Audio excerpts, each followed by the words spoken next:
Captain Amar Singh के निधन से गांव में जांबाज सैनिक को खो दिया।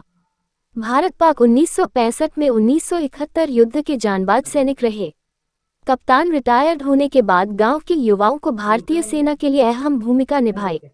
हरियाणा के राजपूत समाज के मोहल्ले के निवासी कप्तान अमर सिंह तंवर, जो भारतीय सेना में भारत पाक के बीच में 2 युद्ध में अपनी कौशल दिखाते हुए एक जांबाज सैनिक के रूप में उभरे, जिसका गुरुवार को 91 वर्ष की उम्र में अपने परिवार के बीच में अंतिम सांस ली। अपने प्रेतक गांव में युवा सहित बच्चे के मुंह पर एक ही नाम था, हमारे कप्तान साहब हमारे को मार्गदर्शन देने वाले अब इस दुनिया में नहीं है, जिसको लेकर सैन्य सम्मान के साथ अंतिम विदाई दी गई। गांव सहित आसपास के दर्जन पर गांवों के ठाकुर एवं राजपूत समाज के वरिष्ठ नागरिक शव यात्रा में शरीक होकर सम्मान के साथ सैल्यूट देकर विदा किया।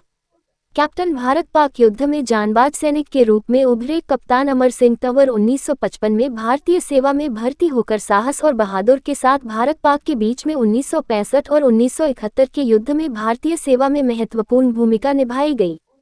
युद्ध कौशल को देखते हुए भारतीय सेवा में अपने कार्यकुशल के माध्यम से आगे बढ़ते हुए ऑनरेरी कैप्टन के पद से 1982 में सेवानिवृत्त हुए थे। जांबाज सैनिक गांव में कप्तान के नाम से जाने जाते थे। सेवानिवृत्ति के बाद जांबाज सैनिक कप्तान अमर सिंह तंवर गांव के युवा व बच्चों सहित ग्रामीणों के मुंह पर एक नाम आता था, कप्तान साहब। कप्तान साहब युवाओं की तो कप्तान साहब जान थे। युवाओं को कप्तान अमर सिंह तंवर भारतीय सेवा के बारे में विस्तार से बताया करते थे। कप्तान के आदर्श पर चलकर हरियाणा के राजपूत समाज, जाट समाज सहित अन्य जाति के भी युवा भारतीय सेवा में शामिल होकर देश की सेवा कर रहे हैं। नई अपडेट के लिए देखते रहिए MNC न्यूज़।